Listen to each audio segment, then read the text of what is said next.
हम आ गए हैं अपने अगले लेक्चर में जिसमें हम बात करेंगे एक और फाइलम के बारे में। इससे पहले हमने प्लेटीहेल्मिन्थ्स को जाना और अब हम थोड़ा सा और अपग्रेडेशन की तरफ जा रहे हैं जिसमें हम एक अनदर फाइलम को डील करेंगे। जैसे कि मैंने आपको शुरुआत में ही बताया था कि जैसे जैसे हम इस चैप्टर में आगे बढ़ेंगे, जैसे जैसे हम एक नए फाइलम्स के साथ डील करेंगे, वैसे वैसे उनके जो भी कैरेक्टर्स हैं वो भी अपग्रेड होते चले जाएंगे। या मैं कहूँ कि उनके जनरल कैरेक्टर्स या जो फीचर्स हैं वो अपग्रेड होते चले जाएंगे। बॉडी की जो उनकी बनावट है, जो फिजियोलॉजी है, वो अपग्रेड होती चली जाएगी। नए नए फीचर्स हमें देखने को मिलेंगे सभी फाइलों में जैसे जैसे हम आगे बढ़ेंगे। आज जो हम लोग बात करने जा रहे हैं, हम बात करने वाले हैं अनदर फाइलम की जिसका नाम है फाइलम एशहेलमिन्थ्स। फाइलम एशहेलमिन्थ्स को हम लोग फाइलम नेमेटहेलमिन्थ्स के नाम से भी जानते हैं। तो देखेंगे जरा क्या है इनके जनरल कैरेक्टरिस्टिक्स को हम अब। So let's begin. आपने इस तरह के जीवों को तो देखा ही होगा। अगर मैं इन फिगर को ध्यान से देखूं या अगर हम इसको ध्यान से देखें तो ये थोड़े से हमें राउंड देखने को मिल रहे हैं। आप अगर इसका स्ट्रक्चर देखेंगे तो कैसा है? इसका स्ट्रक्चर राउंड है। इसका कलर चेंज करते हैं जिससे कि हमें और अच्छे से ये दिख सके बच्चों। सो ज़रा ध्यान से देखिए कि ये कैसा दिख रहा है। ये हमें राउंड दिख रहा है। कैसा दिख रहा है? राउंड। बच्चों यही होता है। मैंने कहा कि हम इस फाइलम का नाम नेमेटहेलमिन्थ्स के नाम से भी जानते हैं। इसको हम नेमेटहेलमिन्थ्स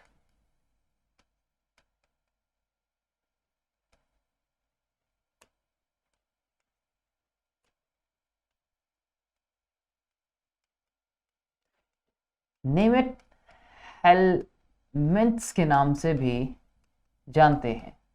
ये एक ही वर्ड है, मैंने इसको थोड़ा अलग अलग करके लिखा है जिससे कि हम अच्छे से उसको समझ सकें। नेमेटहेलमिन्थ्स, और जब हम इसको अलग इस तरह से लिख रहे हैं तो यहाँ पे ई भी नहीं आएगा। तो नेमेटहेलमिन्थ्स ये एक ही वर्ड है। बच्चों ये जो वर्ड है नेमेट और हेलमिन्थ्स, नेमेट और हेलमिन्थ्स, ये जो वर्ड बना है ना, नीमा से बना है। ये बना है नीमा से, जिसका मतलब होता है थ्रेड लाइक, थ्रेड। और जब हम बात करते हैं हेलमिन्थ्स के बारे में, जब हम बात करते हैं हेलमिन्थ्स के बारे में, सो हेलमिन जो वर्ड है उसका मतलब होता है वर्म। तो कहीं ना कहीं इस फाइलम का जो दूसरा नाम है वो थ्रेड वर्म भी कहलाएगा। सो बिल्कुल हम इसको थ्रेड वर्म के नाम से भी जानते हैं। मैंने कहा कि जब हम इस फिगर को देखते हैं तो ये हमें कैसे दिखती है? ये हमें राउंड देखने को मिलती है। Round. Why these are called round? In phylum को अगर मैं बताऊं तो इनको हम राउंड वर्म के नाम से भी जानते हैं। They are also called round worms,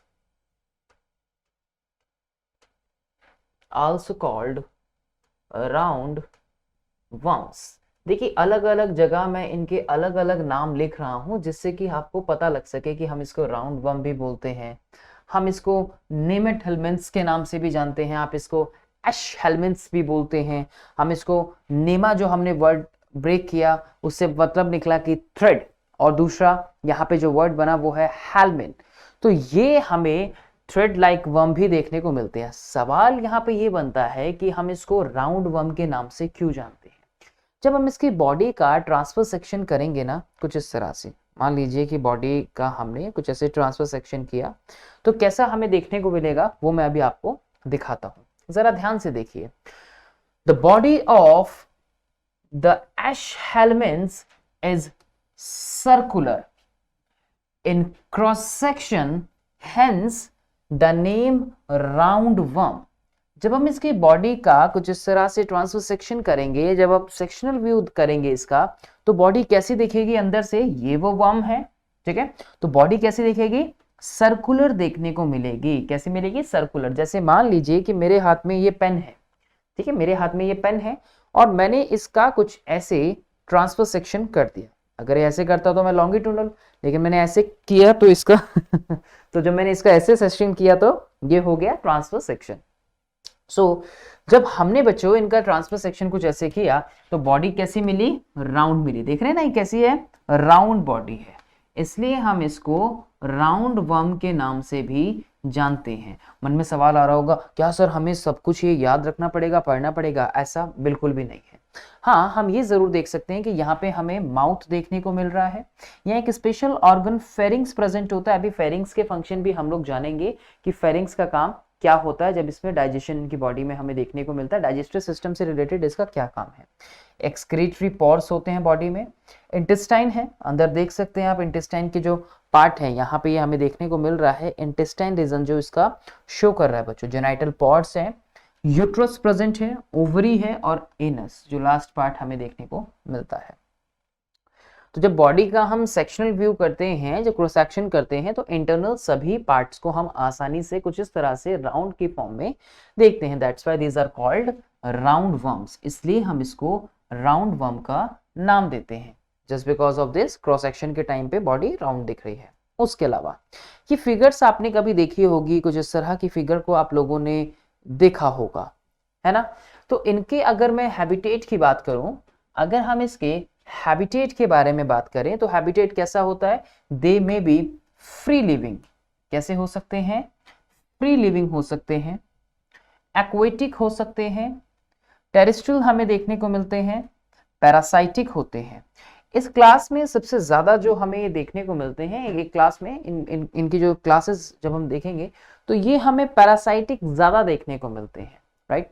Ascaris की जैसे आगे हम लोग बात करेंगे एस्कैरिस लुम्ब्रिकॉइडिस के बारे में, तो ज्यादातर हमें ये पैरासाइट्स की फॉर्म में देखने को मिलते हैं। पैरासाइट्स आप लोग जानते हैं, they are dependent on the host medium. कुछ इस तरह से हम इसको देख सकते हैं, जरा ध्यान से देखिए कि ये हमें इस सॉइल के अंदर भी देखने को मिलेंगे। ये फिगर इसलिए लगाई गई है, ये कोई एक इंटेस्टाइन की फिगर है जो कि हमें दिख रहा है कि बहुत सारे जो वर्म्स हैं वो उनके अंदर हैं।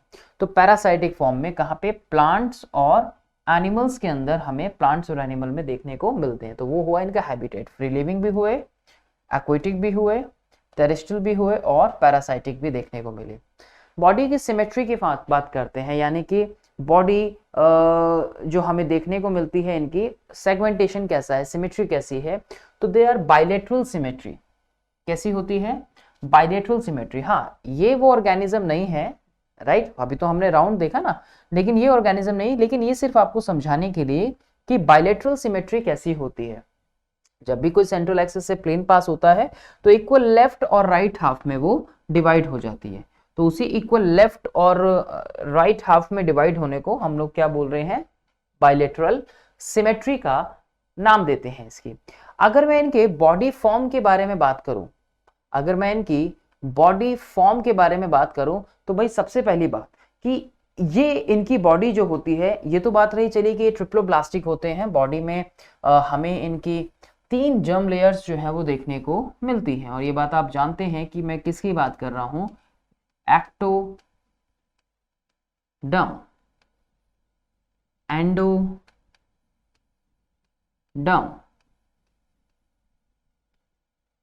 मेसोडर्म,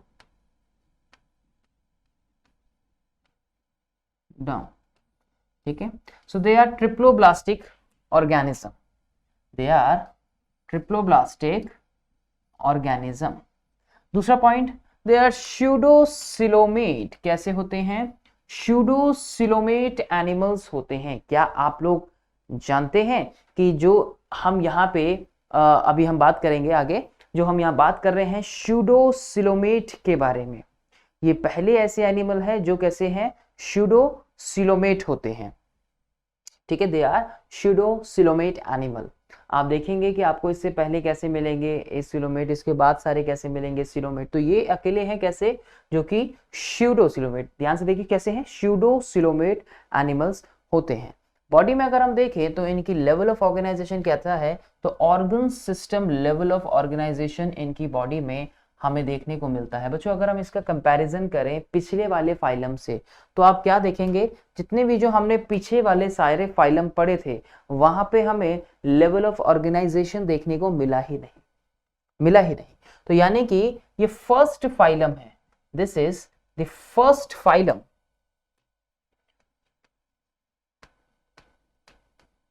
ये पहला फाइलम है जिसके अंदर हमें क्या देखने को मिल रहा है, organ system level of body organisation देखने को मिलता है। ये पहला फाइलम है। अगर हम इनकी बॉडी फॉर्म्स के बारे में बात करें तो बॉडी फॉर्म्स कैसी होगी? सर ये बॉडी फॉर्म क्या होता है? सबसे पहले मन में तो सवाल यही आ रहा होगा कि हम बॉडी फॉर्म बोलते किसको है। बॉडी फॉर्म से मेरा मतलब है कि बॉडी इनकी कैसी है। आपने इनको देखा ना, अभी शुरुआत में हमने दिखाया, अभी आगे भी दिखाऊंगा। सो दे आर लॉन्ग होते हैं। कैसे होते हैं? लॉन्ग होते हैं। बॉडी आपने कैसी देखी? इसकी लॉन्ग होने के साथ साथ सिलेंड्रिकल होती है। बॉडी कैसी थी? सिलेंड्रिकल भी थी। शुरुआत में हमने जो फिगर देखी थी, अगर मैं उसके अकॉर्डिंगली बात करूं बॉडी फॉर्म की, तो बॉडी कैसी होती है? लॉन्ग होती है, सिलेंड्रिकल होती है, राइट। उसके अलावा बॉडी में हमें सेगमेंटेशन देखने को नहीं मिलता। इनकी बॉडी विदाउट सेगमेंट्स होती है।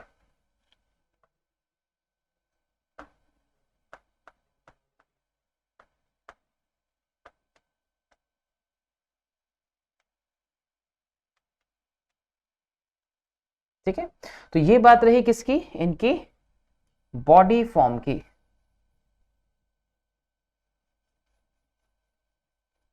ठीक है जी। तो organ system level of organisation, this can be framed as a question in your competitive exams. ये आपके कॉम्पिटिटिव एग्जाम में एज अ क्वेश्चन बन सकता है।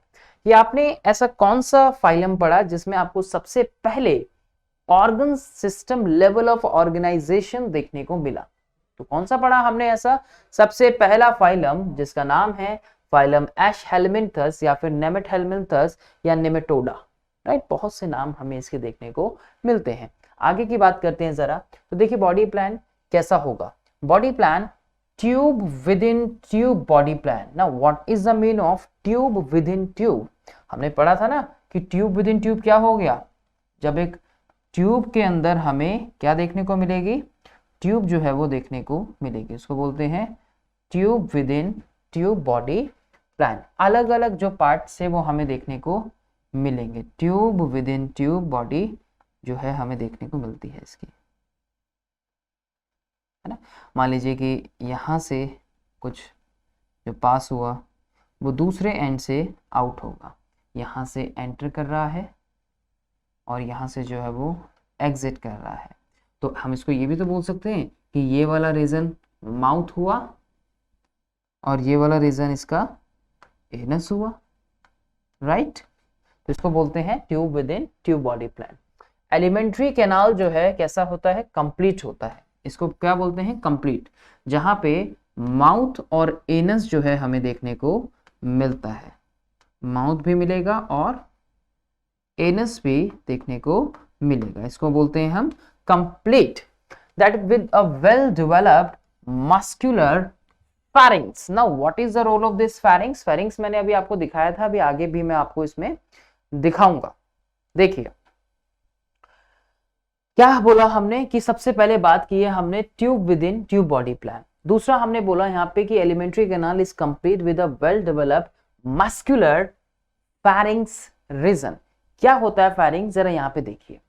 pharynx हमें देखने को मिलेगा, there is a region which is the pharynx।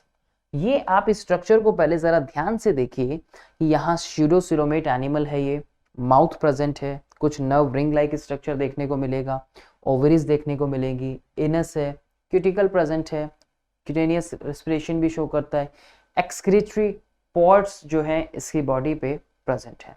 हमने कहा फैरिंग्स प्रेजेंट है। फैरिंग्स क्या करता है? जो भी लिक्विड फूड होता है उस फूड को सक करने में अपना रोल प्ले करता है।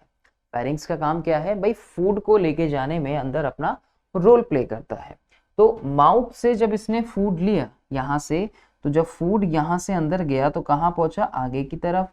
आगे से और पहुंचा यहाँ पे, ये फैरिंग्स रीजन देखने को मिल रहा है हमें। कुछ ये रीजन जो है फैरिंग्स रीजन जो देखने को मिल रहा है, तो ये क्या करता है? सक करता है। सक लिक्विड फूड, ये काम है किसका? ये काम हुआ इस फेरिंग्स का, ठीक है जी। तो एक बात फेरिंग्स के बारे में ये हुआ कि जो डाइजेस्टिव ट्रैक है कंप्लीट होता है, डिफरेंशिएट होता है माउथ में इसके, और एक स्पेशल स्ट्रक्चर होता है जिसको हम बोलते हैं फेरिंग्स। फेरिंग्स एक मस्कुलर स्ट्रक्चर जो है हमें देखने को मिलता है। कैसा होता है? एक मस्कुलर स्ट्रक्चर होता है, ठीक है जी। तो ये बात रही किसके बारे में? फेरिंग्स के बारे में। फेरिंग्स कहाँ है? क्या माउथ से पहले प्रेजेंट होगा? नहीं, पहले हमें क्या देखने को मिल रहा है फिगर में? सबसे पहले हमें देखने को मिल रहा है माउथ। माउथ के बाद हम देखते हैं कि नर्व रीजन हमें देखने को मिलता है। उसके बाद फेरिंग्स। फेरिंग्स कैसा है? एक मस्कुलर स्ट्रक्चर है। किस लिए यूज कर रहे हैं? लिक्विड फूड को सक करने के लिए यूज कर रहे हैं। क्या आप लोग एक बात जानते हैं कि यहाँ इनकी इंटेस्टाइन में मसल्स प्रेजेंट नहीं होती, तो इनकी जो इंटेस्टाइन्स होती हैं वो नॉन मस्कुलर होती है। इंटेस्टाइन्स कैसी होती है? इंटेस्टाइन जो है इनकी नॉन मस्कुलर होती है, नॉन मस्कुलर देखने को मिलती है, ठीक है। ओवरी हो गए, क्यूटिकल हो गया, एनस हो गया, रिप्रोडक्टिव पोर हो गया, ये सभी हमें इसमें देखने को मिलता है। एक्सक्रीटरी ट्यूब की अगर हम बात करें तो excretory tube removes body waste from the body cavity through the excretory pore. Now what is the role of this excretory pore? Here we have the excretory pore. क्या कर रहा है ये कि जो excretory tube है इसकी, this is the reason of the excretory tube. excretory tube removes body waste. obvious सी बात है, नाम से ही पता लग रहा है excretory tube है तो excretion का काम ही करेगी ना, from the body cavity through the excretory pore. clear? skeleton absent होता है इनके अंदर, skeleton हमें देखने को नहीं मिलता, but fluid pressure in the pseudocoelomate maintains body shape. इनकी बॉडी में एक फ्लूइड प्रेशर होता है, ठीक है। कहां पे? Fluid pressure in the pseudocoelomate, जो कि क्या करता है? मेंटेन करता है इनकी बॉडी की शेप को। क्यों? क्योंकि अब स्केलेटन तो प्रेजेंट नहीं है ना, स्केलेटल सिस्टम प्रेजेंट नहीं है, राइट। सो क्या प्रेजेंट है? स्केलेटल सिस्टम प्रेजेंट नहीं है, प्रेजेंट है क्या? यहाँ पे इसकी बॉडी में एक फ्लूइड का प्रेशर, जो कि किसकी वजह से है? pseudocoelom की वजह से है, जो मेंटेन कर रहा है किसको? बॉडी की शेप को, जिसको हम हाइड्रोस्केलेटन का नाम देते हैं। देखिए, फ्लूइड होने की वजह से हम उसको हाइड्रोस्केलेटन का नाम देते हैं, राइट। उसके अलावा ये जो हाइड्रोस्केलेटन होता है ये मूवमेंट में भी हेल्प करता है।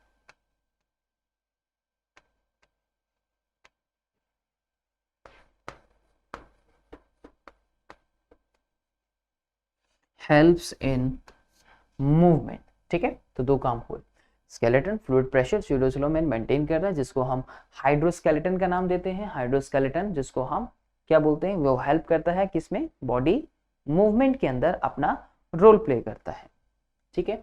रेस्पिरेशन कैसे होता है? बॉडी सरफेस से, डिफ्यूजन के थ्रू, राइट। इस तरह के ऑर्गेनिजम्स में भी बहुत ज्यादा एक रेस्पिरेटरी सिस्टम की जरूरत नहीं होती, या कंप्लीट एक सिस्टम की जरूरत नहीं होती, और इसीलिए बॉडी सरफेस से ही काम चला के ये डिफ्यूजन की प्रोसेस से रेस्पिरेशन को कंप्लीट कर लेते हैं, राइट। उसके बाद एक्सक्रीटरी सिस्टम।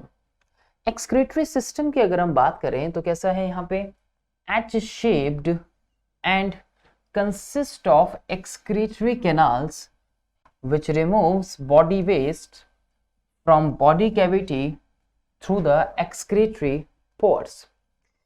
मैं उस पॉइंट को यहां दोबारा डिस्कस कर रहा हूं जो अभी हमने पोर्स के बारे में बात की ना, कि बॉडी से वेस्ट रिमूव आउट हो रहा है। बॉडी से वेस्ट रिमूव आउट हो रहा है एक्सक्रेटरी पोर के थ्रू। अगर हम एनाटॉमी की स्टडी करें, अगर हम इसका एनाटॉमी देखें तो हमें कैसा देखने को मिलेगा? हमें देखने को मिलेगा कुछ इस तरह से। अगर आप इसके अंदर ट्यूब को देखेंगे तो यहाँ पर प्रेजेंट होते हैं, इनके साथ कनेक्शन होता है, ये होती है अंदर एक्सक्रेटरी डक्ट या सेल, ये एक्सक्रेटरी कैनाल हो गए अंदर, और यहाँ एक्सक्रेटरी पोर्स हो गए, बाहर की तरफ एक्सक्रेटरी पोर्स हो गए नीचे, और ये एक्सक्रेटरी पोर सेल हो गए। हमने पढ़ा ना कि जो वेस्ट है वो एक्सक्रेटरी पोर से बाहर आ रहा है, तो ऑब्वियस सी बात है यहाँ पे एक्सक्रेटरी पोर सेल प्रेजेंट होंगे, राइट। तो ये एक्सक्रीटरी डक्ट हो गई जो डक्ट को वहां से लेके आ रही है। और अगर हम उसको अंदर से देखें उसका स्ट्रक्चर, तो यहाँ पे कुछ इस तरह की शेप जो है हमें देखने को इसकी मिलती है। ये रहे वो एक्सक्रेटरी पोर्स जो इसकी बॉडी में प्रेजेंट है, ये रहे वो एक्सक्रेटरी पोर्स जो इनकी बॉडी के अंदर प्रेजेंट होते हैं। ये posterior lateral canal, posterior lateral canal, ये पोस्टीरियर एक्सटेंशन हो गया इसका। ये एक्सक्रेटरी पोर्स हो गए बच्चों। कैसी शेप है? एच शेप्ड है। एक्सक्रेटरी सिस्टम जब हम देखते हैं तो एच शेप कंसिस्ट होता है एक्सक्रेटरी कैनाल से। These are the canal like region. ये देख रहे हो आपको, दिस इज अ रीजन। ये जो ट्यूब लाइक दिख रहा है ये एक कैनाल लाइक स्ट्रक्चर है। उसी तरह से यहाँ पे अगर हम देखें तो ये एक कैनाल ट्यूब लाइक स्ट्रक्चर होता है इनके अंदर जो देखने को मिलता है। So this is the lateral canal, another this is a lateral canal, canal like structure. उसके अलावा जो इंपॉर्टेंट पॉइंट, यहाँ पे एक सेल होती है जिसको हम बोलते हैं रेनेटी सेल। ये रेनेटी सेल जो होती हैं ये इसमें अपना रोल प्ले करती है। जरा ध्यान से देखिए कि आपको कहाँ मिलेगी रेनेटी सेल्स देखने को, राइट। ये जितना भी जो बन रहे हैं पार्ट इसके, इनको बनाने में ये जो पॉट्स की बात हो रही है, जो डेवलपमेंट हो रहा है इनका, वो रेनेटी सेल्स की वजह से होता है। यहाँ एक इंपॉर्टेंट रोल प्ले करती हैं ये रेनेटी सेल्स जो होती हैं, राइट। सवाल कैसे पूछा जाएगा? देखिए जैसे न्यूक्लियस है, ये रेनेटी सेल्स वहीं प्रेजेंट है इसकी। सवाल पूछा जाएगा कि रेनेटी सेल्स आपने किस फाइलम में पढ़ा। बहुत ज्यादा घुमा के नहीं, क्योंकि ये सारी चीजें आपके सिलेबस में नहीं है। आप अगर ध्यान से देखें तो एनसीईआरटी में आप ये सारी चीजें नहीं पढ़ते, लेकिन एनसीईआरटी का जो पेरीफेरी है उनमें बहुत सारी चीजें हैं। मेरा मतलब पेरीफेरी से कि अगर हम एक्सक्रीटरी सिस्टम पढ़ रहे हैं तो वहां हम ये सब नहीं पढ़ेंगे इतना डिटेल में कि एस शेप्ड है, रेनेटी सेल्स हैं। This is just for your knowledge की ये चीजें आपको पता होनी चाहिए। एनसीईआरटी के पेरीफेरी में कई चीजें हैं जो हमें पता होनी चाहिए। तो इसलिए यहाँ पे सवाल अगर बनता है किसी कम्पिटिटिव एग्जाम में, अगर आप बैठे हैं कि भाई आपने हायर लेवल तक की बात करूं कि आपने रेनेटी सेल्स किस फाइलम के अंदर पढ़ी, फाइलम एशेलमेंट्स में। सवाल मन में आ रहा होगा कि क्या सर किसी और में नहीं, तो नहीं, हमने स्पेसिफिकली यहीं पे हम इसको पढ़ते हैं, इसी के अंदर देखने को मिलती है। H shape structure excretory system का कहाँ पे आपको देखने को मिला, किस फाइलम के अंदर एच शेप स्ट्रक्चर देखने को मिला? This can also be framed as a question. तो किसके अंदर मिला? फाइलम एशेलमेंट्स में, नेमेटोडा के अंदर। तो they are consist of this canal and all. तो काम क्या है? बेसिकली काम तो वही है ना कि वेस्ट को रिमूव आउट करना है। हम सिर्फ ये स्टडी कर रहे हैं कि कौन कौन से पार्ट जो है वो यहाँ पे प्रेजेंट है, किस तरह की सेल्स हैं जो यहाँ पे प्रेजेंट है, उनके नाम क्या है स्पेसिफिकली, उनको डिस्कस कर रहे हैं। नर्वस सिस्टम की बात करें बच्चों तो this is comprises of the nerve ring like structure brain and the longitudinal nerve cords. Structure को अगर आप ध्यान से देखोगे तो ये रिंग लाइक स्ट्रक्चर हमें देखने को मिलते हैं, नर्व रिंग लाइक स्ट्रक्चर देखने को मिलते हैं। लाइक दिस रिंग कैसा बन रहा है? ये कुछ इस तरह का स्ट्रक्चर जो है हमें देखने को मिलता है, कुछ इस तरह का स्ट्रक्चर जो है हमें देखने को मिलता है। तो आप इसको वो सेगमेंट मत समझ लेना, क्योंकि बॉडी पूरी उस तरह से सेगमेंटेड नहीं है, कहीं आप इसको देख के सेगमेंट समझो तो नहीं, ऐसा बिल्कुल भी नहीं है। वेंट्रल नर्व कॉर्ड ये हो गई वेंट्रल साइड पे, ये डॉर्सल साइड हो गई जो इसका पिछला भाग है, वेंट्रल साइड हो गया जो इसका अगला भाग है, राइट। तो ये कुछ हमें न्यूरल सेल बॉडी गैंग्लियंस देखने को मिलती हैं इसमें, जिसको हम न्यूरल सेल बॉडी बोलते हैं, गैंग्लिया को। सोमैटिक मसल्स हो गई मूवमेंट के लिए, कमिश्यर्स हो गए मुंह पर आने के लिए। तो ये सिंपल सा है कि नर्वस सिस्टम कंप्राइज होता है यहाँ पे नर्व रिंग से एंड लॉन्गिट्यूडनल नर्व कॉर्ड्स के साथ जो है हमें देखने को मिलता है। उसके अलावा सेक्सेस की एक बात करें, रिप्रोडक्शंस की अगर हम इसमें बात करें तो रिप्रोडक्शन सेक्सेस सेपरेट होते हैं, they are dioecious. Sexes separate है, डायोशियस हमें देखने को मिलता है। सेपरेट सेक्स का मतलब तो समझ रहे होंगे ना कि दोनों ही अलग अलग हमें देखने को मिलते हैं। और एक कमाल का फीचर इसके अंदर होता है जिसको हम बोलते हैं सेक्सुअल डायमॉर्फिज्म। सेक्सुअल डायमॉर्फिज्म का मतलब होता है कि हम बाहर से देख के किसी इंडिविजुअल के मॉर्फोलॉजी को देख के उसके मेल और फीमेल को आसानी से आइडेंटिफिकेशन उनका कर सकते हैं। ये मैं दिखाऊंगा आपको, एनसीईआरटी में आप लोग फिगर्स भी देखते होंगे। तो फर्टिलाइजेशन की अगर बात करूं तो बॉडी के अंदर होता है इंटरनल एंड डेवलपमेंट में भी डायरेक्ट होगा, the young one resemble to the adult, और इनडायरेक्ट भी। अब इनडायरेक्ट यानी कि जिसके अंदर हमें लार्वल स्टेज जो है वो देखने को मिलती है।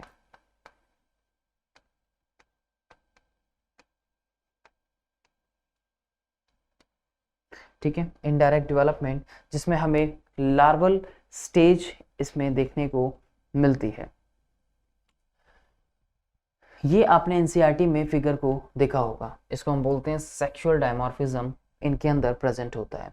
मेल को अगर आप ध्यान से देखें तो मेल जो है वो फीमेल से छोटा होता है और नीचे से राउंडेड होता है। अगर आप इसको ध्यान से देखें तो मेल आपको नीचे से राउंडेड देखने को मिलता है।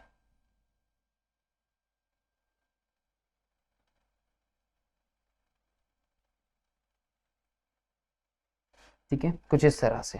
तो ये राउंडेड जो है हमें देखने को इसके अंदर मिलेगा, जबकि फीमेल जो है वो लॉन्गर है मेल से, राउंड वम्स इसलिए हम इसको बोलते हैं। मेल्स और फीमेल्स आर डिस्टिंक्ट, अलग अलग होते हैं। Often females are longer than males, often females are longer than male. कई बार कॉम्पिटिटिव एग्जाम्स में ये लाइन भी लिखी आई है। एक्चुअली एनिमल किंगडम के जब आप नीट वगैरह बच्चों कॉम्पिटिटिव एग्जाम में क्वेश्चंस देखते हो ना, तो कैसे मिलते हैं, ज़्यादातर क्वेश्चन आपको मैचिंग की फॉर्म में मिलते हैं।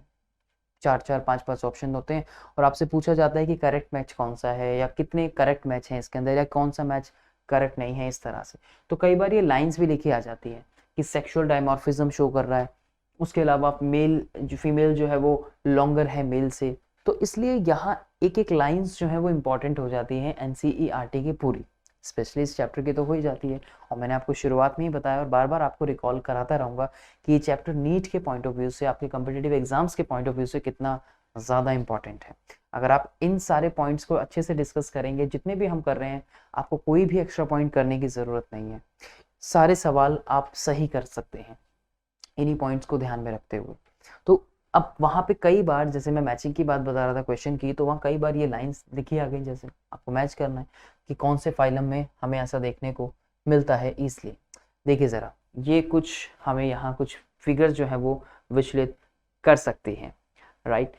तो ये एक वाउंड जो वम है हमें देखने को मिल रहा है। This is not an Ascaris, for kind your information, this is not an Ascaris. ये एक एडल्ट आई वर्म है। ये एस्कैरिस यहाँ पे राउंड वर्म का एग्जांपल है, लेकिन ये एस्कैरिस बिल्कुल भी नहीं है। ये एक वर्म है जिसको हम बोलते हैं लोआ लोआ। ये एक एडल्ट आई वर्म है, एडल्ट आई वर्म है। ये वाइट पार्ट जो होता है ना हमारी आई का, जिसको हम स्क्लेरा बोलते हैं, वहां पे ये हमें देखने को मिल रहा है। दिस इज एन लोआ लोआ। This is not an Ascaris round worm. ये एस्कैरिस नहीं है, फॉर काइंड योर इन्फॉर्मेशन। ये वाइट पार्ट स्क्लेरा में हमें देखने को मिलता है, ये जो वर्म है। सवाल मन में आ रहा होगा कि सर ये वर्म्स बॉडी में एंटर कैसे करते हैं, तो मैं आपको बता दूं कि इनके अंदर माउल्टिंग हमें देखने को मिलती है बच्चों। क्या देखने को मिलती है? माउल्टिंग हमें देखने को मिलती है बच्चों। माउल्टिंग वो होती है जो इनकी बॉडी में ग्रोथ कराती है। क्या कराती है? ग्रोथ कराती है। माउल्टिंग हमें इनके अंदर देखने को मिलती है। माउल्टिंग की अपनी कुछ स्टेजेस होती हैं। इनकी अगर मैं बात करूं तो माउल्टिंग की इनके अंदर 4 स्टेजेस हमें देखने को मिलती है। 4 स्टेजेस जो हैं वो हमें देखने को माउल्टिंग की मिलती है। माउल्टिंग इनकी ग्रोथ में अपना रोल प्ले करता है। मैं फिर बता रहा हूँ, पहली जो मोल्टिंग होती है इनकी, पहली जो मोल्टिंग होती है वो कहाँ होती है? वो सॉइल में होती है, ठीक है। दूसरी जो मोल्टिंग होती है वो इनकी लंग्स में होती है, और तीसरी भी कहाँ होती है? सेकेंड एंड थर्ड ऑल्सो, ये भी हमें कहाँ देखने को मिलती है? लंग्स में देखने को मिलती है। और फोर्थ जो होती है वो इंटेस्टाइन के अंदर होती है। ग्रोथ की बात कर रहा हूं मैं, और वो जो होती है फोर्थ वन, वो इंटेस्टाइन के अंदर हमें देखने को मिलती है।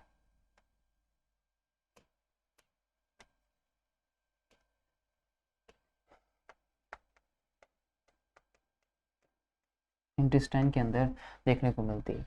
तो 4 स्टेजेस मोल्टिंग की होती है।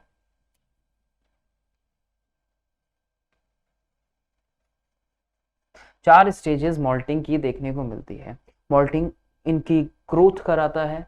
4 स्टेजेस, पहली सॉइल में, दूसरी लंग्स में होती है, तीसरी इंटेस्टाइन के अंदर होती है। यहाँ पे ये एडल्ट में, मैं इस फिगर को हटा देता हूँ, ये सिर्फ आपको समझाने के लिए यहाँ पे लगाई गई थी, जिससे कि हम और इसको मैं थोड़ा बहुत इसके बारे में बता पाऊँ। ये लंग्स के एल्वियोलाई में देखने को मिलती है, लंग्स के एल्वियोलाई में देखने को मिलती है। उसके अलावा इंटेस्टाइन के अंदर ये एडल्ट बनेगा, इंटेस्टाइन के अंदर बच्चों ये एडल्ट बनेगा। सॉइल के थ्रू बॉडी के अंदर एंटर कर सकता है किसी फॉर्म में, सॉइल के थ्रू बॉडी में एंटर कर सकता है।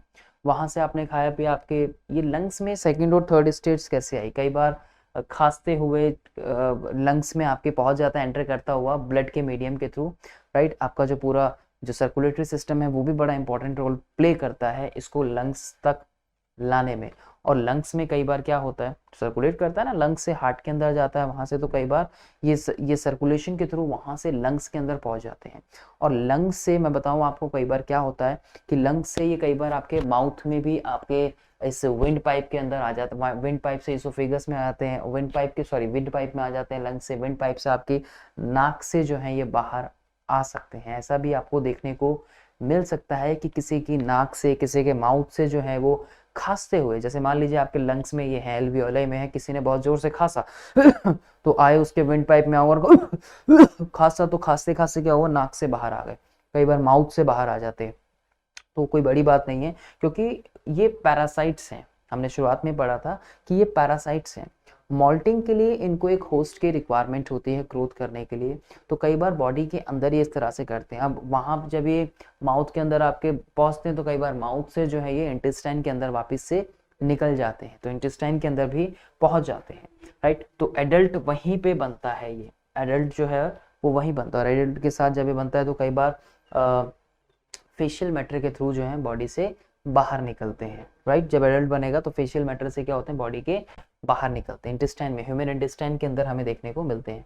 आई होप कि आपको ये चीज़ जो है समझ आई हो। ये लोआ की मैं बात कर रहा था, जिसको हम एडल्ट आईवॉर्म के नाम से भी जानते हैं, व्हाइट पार्ट स्लेरा के अंदर हमें देखने को मिलता है। दूसरा है यहाँ पे राउंड वॉर्म, जिसको हम बोलते हैं एस्केरिस,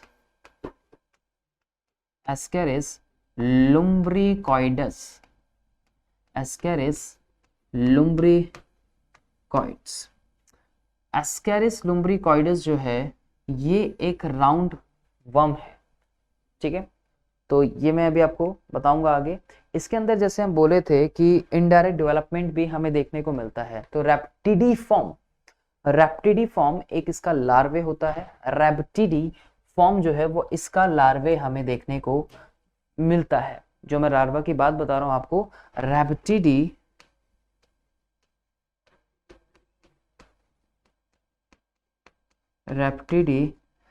फॉर्म, ये क्या है, ये एक लार्वे है इसका। तो लार्वा का नाम है किसके, इस एस्केरिस लुम्ब्रिकॉइड्स के। ये राउंड वर्म एस्केरिस जो है आपकी एनसीईआरटी में आप देखोगे कि एस्केरिस सिर्फ जीनस लिखी हुई है, मैं यहाँ पे आपको स्पीशीज का नाम भी बता रहा हूँ। तो लार्वा कौन सा हुआ आपका, लार्वा हुआ ये रैप्टिडीफॉर्म। ये ह्यूमंस की इंटेस्टाइन के अंदर पहुंच सकते हैं, ये फूड के थ्रू भी पहुंच सकते हैं, ये सॉइल के थ्रू भी एंटर कर सकते हैं। ये आपके कंटामिनेटेड फूड और वाटर जो है मेनली उनके थ्रू बॉडी के अंदर कांटेक्ट आपकी कर सकते हैं या एंटर कर सकते हैं। तो ये एक एग्जांपल। उसके बाद आपने ये तो कभी देखा ही होगा, इसको हम आसान शब्दों में हाथी पाव के नाम से भी जानते हैं, दैट इज वुचेरेरिया बैनक्रॉफ्टी। क्या नाम होता है इसका, वुचेरिया नहीं बोलना, वुचेरेरिया बैनक्रॉफ्टी, वुचेरेरिया बैनक्रॉफ्टी, वुचेरेरिया बैनक्रॉफ्टी। तो ये क्या हुआ, ये एक इसका नाम है जिसको हम फिलेरियल वॉर्म भी बोलते हैं। लिम्फेटिक सिस्टम को जो है, लोअर लिम्फेटिक सिस्टम को ब्लॉक कर देता है। ये और भी कई बॉडी के पार्ट्स हैं जहाँ पे लिम्फेटिक सिस्टम को ब्लॉक कर देता है, वेसल्स को वहाँ की, और लिम्फेटिक वेसल्स को स्पेशली। और वहाँ पे फिर होता क्या है कि ये स्वेलिंग हमें देखने को मिलती है। मेल्स में कई जो स्क्रॉटम रीजन होता है वो भी इस तरह से कुछ स्वेलोड कर सकता है। बहुत ही खतरनाक वर्म्स जो है ये हमें देखने को मिलते हैं। आपने कभी देखा होगा इसको, कई रूरल एरियाज में हाथी पांव के नाम से भी जाना जाता है। ये किसकी वजह से होता है, ये फिलेरियल वर्म की वजह से होता है। किसकी वजह से? फिलेरियल वर्म, फिलेरियासिस भी हम जिसको बोलते हैं। उसके बाद कई आपके होते हैं एनकाइलोस्टोमा, जिसको हम हुक वर्म के नाम से भी जानते हैं। हुक वर्म मतलब हुक हो जाते हैं, ये हुक हो जाते हैं। एनकाइलोस्टोमा डियोडिनिल भी बोलते हैं इसको, मैं लिख देता हूँ, डियोडिनिल के नाम से भी जानते हैं। तो ये एनकाइलोस्टोमा,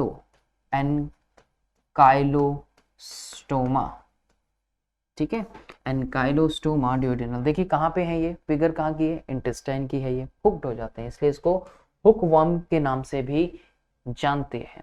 ठीक है बच्चों, ऐसे ही कई आपके गिनी वर्म भी जो है वो हमें देखने को मिलते हैं। तो वर्म्स बेसिकली जो मोस्टली हम लोग देखते हैं ये पैरासाइट्स की फॉर्म में हमें देखने को मिलते हैं। कहाँ पे होंगे पैरासाइट्स? ये प्लांट्स और एनिमल्स के अंदर। आई होप कि मैंने आपकी थोड़ी बहुत कुछ हेल्प की हो इस नेमेटोडा को समझाने में, इस नेमेट हेलमेंट्स को समझाने में, इस एश हेलमेंट्स को समझाने में। अब मिलता हूँ आपसे अपने नेक्स्ट फाइलम में, जिसमें हम बात करेंगे कुछ और जनरल कैरेक्टर्स की, अपने नेक्स्ट फाइलम की। सो अभी के लिए इतना ही। Thanks for watching.